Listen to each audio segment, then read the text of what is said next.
to worry about me. And just to make it clear, I'll be evaluated by the medical staff later in the week, and they'll make a determination as to when I can come back. But I don't anticipate any problems in being able to coach the game this week. Just thoughts on the last game. Something that's I think we all need to aware of is the Auburn game is usually the last game of the season. You win the game, it's a good season, and you kind of move on to the next thing. But that's certainly not the case this year. Our players need to really understand what the challenges are ahead. We did a lot of good things in the game Saturday. I thought the energy level and the way the players went out there played hard, played with a lot of toughness. It's always a very physical game.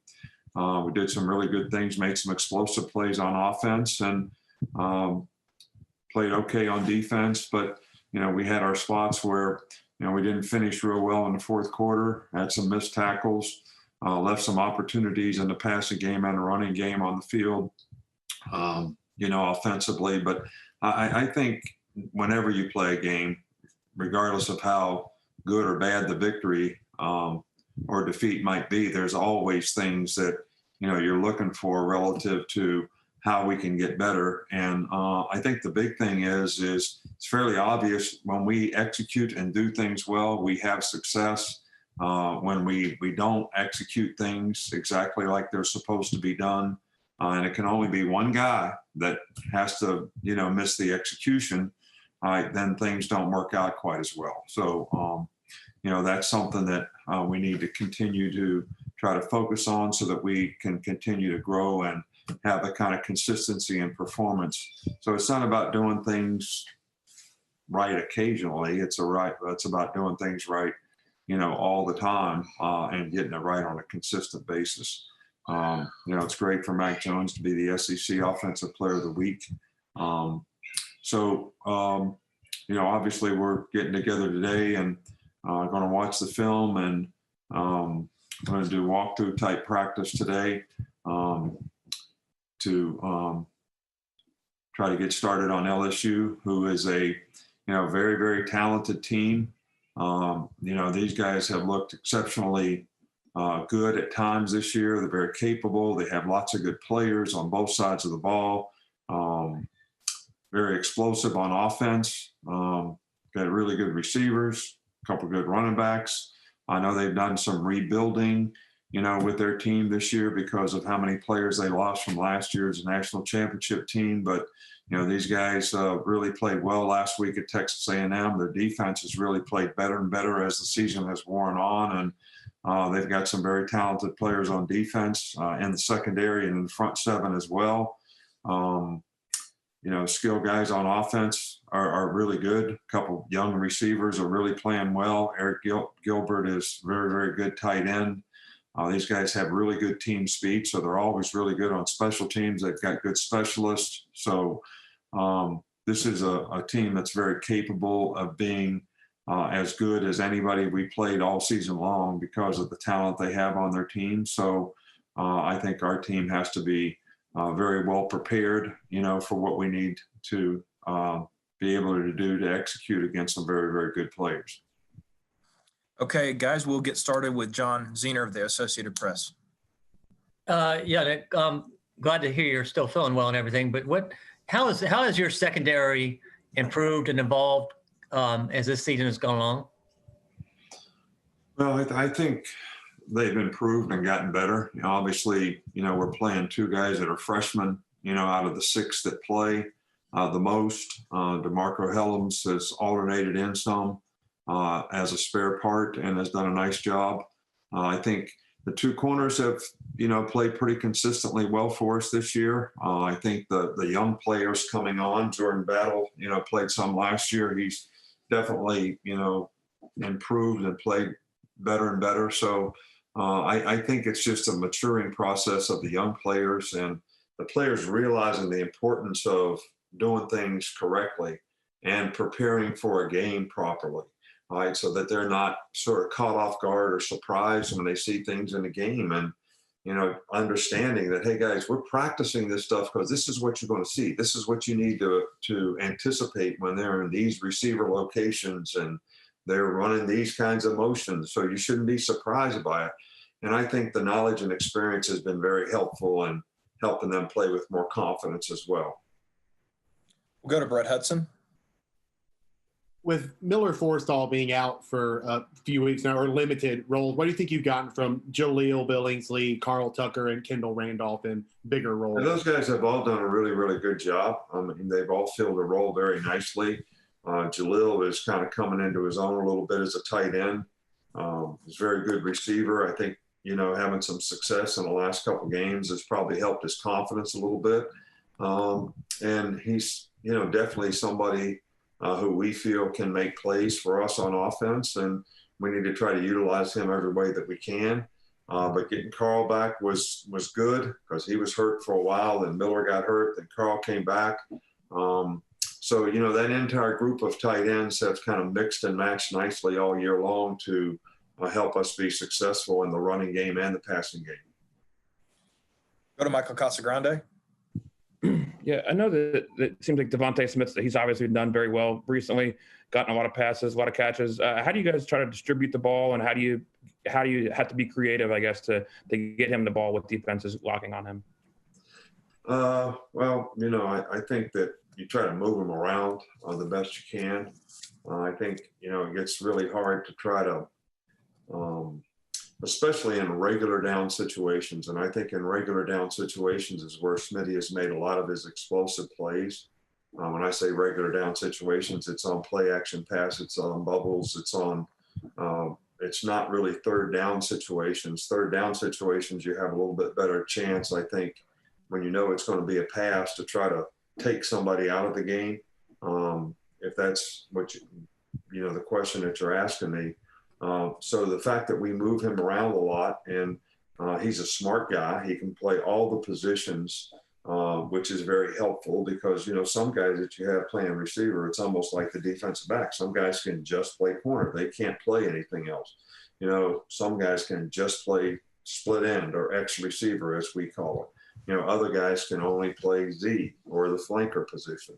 But in Smitty's case, because he can play H, he can play X, he can play Z, I mean, we can move him all over the place. So that really makes it hard for the defense to track the guy and make adaptations and changes relative to formations, especially when you're in run pass situations, which is regular down type stuff. So I think Sark does a really good job of moving guys around and utilizing the personnel so that, we can get the playmakers the ball. That's always, been something that has been really important to us. We'll go with Jeff Spiegel. Nick, I don't know what the exact numbers are, but you've got a pretty good record when it comes to these revenge games. I wonder, as a coach, in your experience, how powerful of a motivator is revenge when it comes to playing a football game? Well, to be honest with you, I never try to use that as a motivating factor. Every season is different. Every team is different. But do I think it is a motivating factor with individuals and players? I absolutely think it is. I think that, awareness of what happened in last year's game and all that is always something that, players remember, think about how they felt, after the game last year or whatever. And I do think it's a motivating factor. Now, as I said, I usually don't try to use that, because in our case, and I don't want to sound facetious here, but we only have a few of those where we can, sort of look at last year or the year before or whatever and say what happened was an issue or a problem. But I think that, nobody likes to get disrespected. And I think when you lose a game, you feel that way to some degree. And I think it's human nature to try to make it right. So I do think that is a motivating factor for most human beings. We'll go with Aaron Suttles. Nick, Jaleel Billingsley is sort of a new age tight end, a guy with wide receiver skills. And as you mentioned earlier, LSU has one of those guys in Eric Gilbert. How do those type players stress a defense? Well, I think that, I've always said this before, that tight ends are really difficult mismatch guys because of who ends up covering them most of the time. You got your best corners covering the wide receivers. But when these guys are lined up close to the core and their run pass options are more difficult to define, relative to how they line up and who ends up covering them and who ends up matching up on them. I've always said that, tight end and a great running back, that's hard to cover. Those guys are, mismatch problems because unless you put 6 defensive backs in there, you're not going to have cover guys on them. You're going to have guys that you're probably putting on the field because they're good at stopping the run and other things, which at linebacker position is really critical. So I think those types of guys really create lots of problems, for defense. And we certainly had some issues with them, this year ourselves. And, this guy that LSU has is a really good player. Charlie Potter. Hey, Coach. Just having watched film of LSU's offense, how do you think they'll look different without Terrace Marshall on the field? I don't really think, Terrence Marshall is really a good player. I have a lot of respect for him, and got great size and great hands, and he's very instinctive as a player. So I don't mean to be, glib about the fact that he's not going to play because he is a great player. But I do think that they have other skill guys that are very, very good as well. Some of them maybe not as experienced as, Terrence Marshall, but so I don't know that they'll do a lot of things differently. It's really kind of hard to change years at this, station in the season. You're trying to always kind of develop an identity of who you are and what you can do well. And I think when these guys have clicked on all cylinders, they score 30 points a game, they can be a pretty good offensive team. And I do think they have enough skilled players that they can still, have plenty of guys to make plays. So you never know for sure, anticipate that they'll do things a whole lot different. Okay, we will finish up with Kirk McNair. Go ahead, Kirk.